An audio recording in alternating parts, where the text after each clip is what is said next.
மகாலட்சுமியை குங்குமத்தில் உரு ஏற்றும் ரகசிய மந்திரத்தை இன்றைய பதிவில் பார்க்க போகின்றோம். இந்த உரு ஏற்றிய குங்குமத்தை நெற்றியில் வைத்துக் கொண்டாலே கோடிகளில் பணம் சேரும் என்பது நம்பிக்கை. மார்வாடி சேட்டுக்கள் இந்த குங்குமத்தில்தான் சிறிதளவு தண்ணீரையும் அரிசியையும் கலர்ந்து நெற்றியில் வைத்துக் கொண்டிருப்பார்கள். இதை நீங்கள் பல முறை பார்த்திருப்பீர்கள்.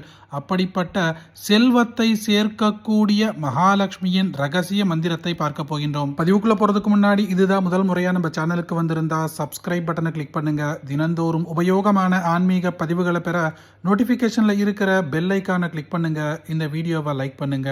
ஓம் ஸ்ரீர் லக்ஷ்மி கல்யாணி கமலா கமலாலயா பத்மா மாமகசேதः சத்மணி ஹ்ருத்பத்மே வசது விஷ்ணுனா சாகம் தத்சதோம் ஸ்ரீமிதி பதைश्चतुर्भिश्चतुरागमैः चतुर्मुखस्तुता मह्यमिन्दिरेष्टं प्रयच्छतु सच्चित्सुखत्रयी मूर्ति सर्वपुण्यफलात्मिका सर्वेशमहिषी मह्यम् इन्दिरेष्टं प्रयच्छतु विद्या वेदान्त सिद्धान्त विवेचन विचारजा विष्णुस्वरूपिणी मह्यम् इन्दिरेष्टं प्रयच्छतु दुरीयाद्वैत विज्ञान सिद्धिः सत्ता स्वरूपिणी सर्वतत्त्वमयी मह्यम् इन्दिरेष्टं प्रयच्छतु वरदा भयदाम्भोज धरपाणि चतुष्टया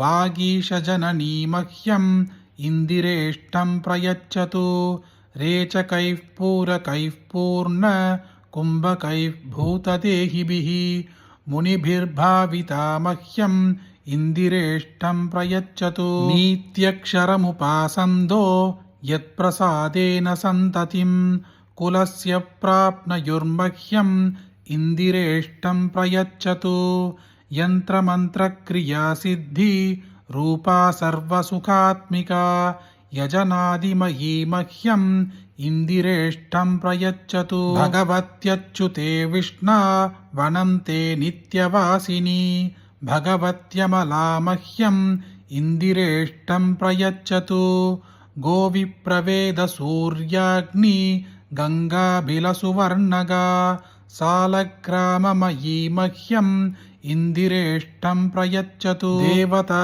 देवतानां च क्षीरसागरसम्भवा कल्याणी भार्गवी मह्यम् इन्दिरेष्टं प्रयच्छतु भक्तियो वचसा नित्यं सत्यमेव न चानृतं तस्मिन् या रमते मह्यम् इन्दिरेष्टं प्रयच्छतु स्यमन्तकादिमणयो यत्प्रसादांशकांशकाः अनन्तविभवा मह्यम् इन्दिरेष्टं प्रयच्छतु धीराणां व्यासवाल्मीकि पूर्वाणां वाचकं तपः यत्प्राप्तिफलकं मह्यम् इन्दिरेष्टं प्रयच्छतु महानुभावैर्मुनिभिः महाभागैस्तपस्विभिः आराध्य प्रार्थिता मह्यम् इन्दिरेष्टं प्रयच्छतु हिमाचलसुधावाणी सख्यसौभाग्यलक्षणा या मूलप्रकृतिर्मह्यम् इन्दिरेष्टं प्रयच्छतु धिया भक्त्याभिया वाचा तपःशौचक्रियार्जवैः सद्भिः समर्चिता मह्यम् इन्दिरेष्टं प्रयच्छतु योगेन कर्मणा भक्त्या श्रद्धया श्रीसमाप्यते सत्यचौचपरैर्मह्यम् इन्दिरेष्टं प्रयच्छतु योगक्षेमौ सुखादीनां पुण्यजानां निजार्थिने ददाति ददया मह्यम् इन्दिरेष्टं प्रयच्छतु नः शरीराणि चेतांसि करणानि सुखानि च यदतीनानि सा मह्यम् इन्दिरेष्टं प्रयच्छतु प्रज्ञामायुर्बलं वित्तं प्रजामारोग्यमीशतां यशः पुण्यं सुखं मह्यम्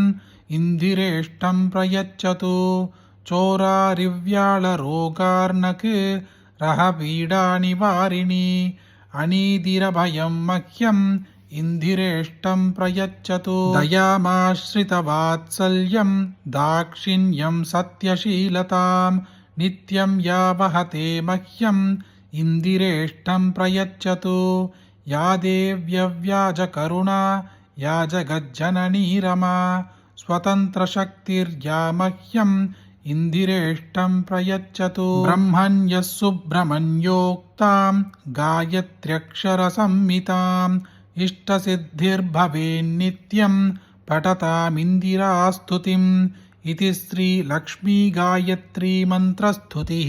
மந்திரங்களிலேயே சக்தி வாய்ந்த மந்திரம் என்றால் அது காயத்ரி மந்திரம்.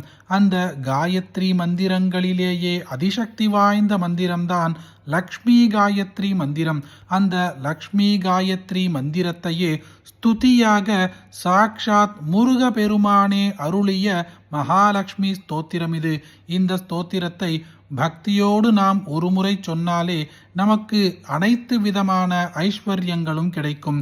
நீங்கள் உங்கள் வீட்டில் ஒரு மஞ்சள் துணியில் சிறிதளவு குங்குமத்தை சேர்த்து அந்த குங்குமத்தை அப்படியே அந்த துணியோடு சுற்றி பூஜை அறையில் வைத்து இந்த ஸ்தோத்திரத்தை பக்தியோடு ஒரு முறை சொல்லியோ அல்லது கேட்ட பிற்பாடோ அந்த குங்குமத்தை தினந்தோறும் நெற்றியில் வைத்து கொண்டே வர கோடீஸ்வர யோகம் உங்களுக்கு கிடைக்கும். அப்பேற்பட்ட அற்புதமான இந்த மகாலட்சுமி ஸ்துதியை உங்களுக்கு தெரிஞ்ச எல்லாருக்கும் கட்டாயம் பகிருங்க. இந்த வீடியோவை லைக் பண்ணுங்க. நாளைக்கு மற்றொரு பதிவில் சந்திப்போம்.